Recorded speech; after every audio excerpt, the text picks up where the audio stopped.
تو اللہ والے مرتے نہیں ہیں. کیوں؟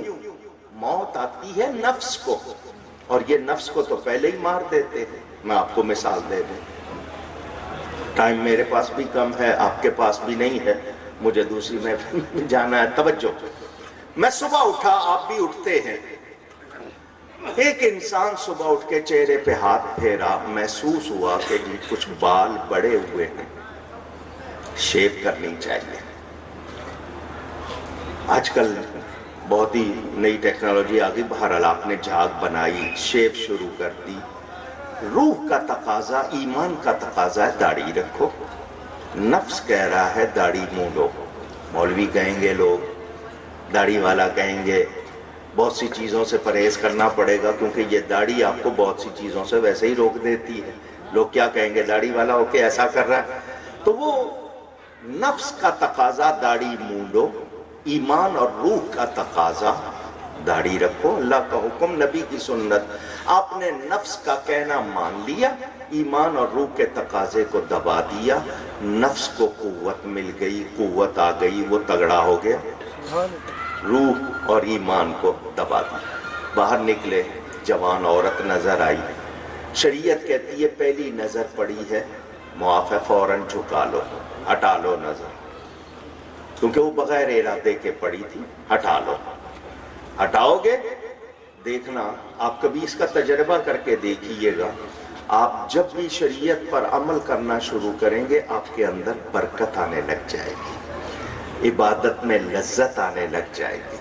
وہ پہلی نظر پڑی، معاف تھی، لیکن آپ نے کہا نہیں، خوبصورت چہرہ، ذرا دیکھوں، اچھی طرح آنکھیں بھر کے دیکھوں. نفس کا تقاضا پورا ہوا، ایمان اور روح کا تقاضا دب گیا.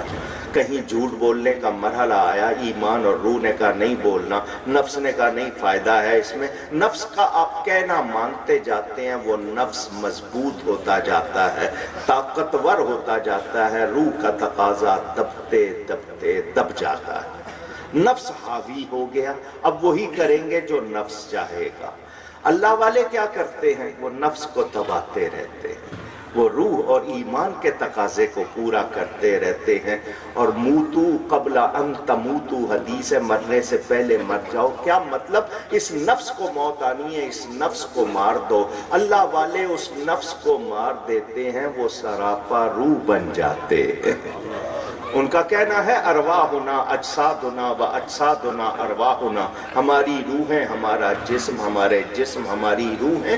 پھر ان کے خیالات بھی روحانی، گفتگو بھی روحانی، سوچ بھی روحانی، اعمال بھی روحانی. وہ سراپا روح ہو جاتے ہیں، اور روح کو تو موت آتی نہیں. موت آتی ہے نفس کو. تو یہ مر کر بھی نہیں مرتے، صرف ہماری نگاہوں سے چھپ جاتے ہیں. تذکرۃ الرشید میں گنگوہی صاحب نے لکھا، اولیاء کی کرامات ان کی وفات کے بعد اپنے حال پر باقی رہتی ہیں، بلکہ بعد از وفات ترقی ہو جاتی ہے. کیونکہ ابھی روح جسم کے پنجرے میں اتنی طاقت والی ہے، آزاد ہو کر تو اور زیادہ طاقت والی ہو جائے گی. تو احادیث سے بھی ثابت ہے. تو یہ اللہ والے چونکہ اللہ کے لیے جیتے ہیں، ان کے اندر روحانی قوتیں ہوتی ہیں، ان کی زبان میں اثر ہوتا ہے.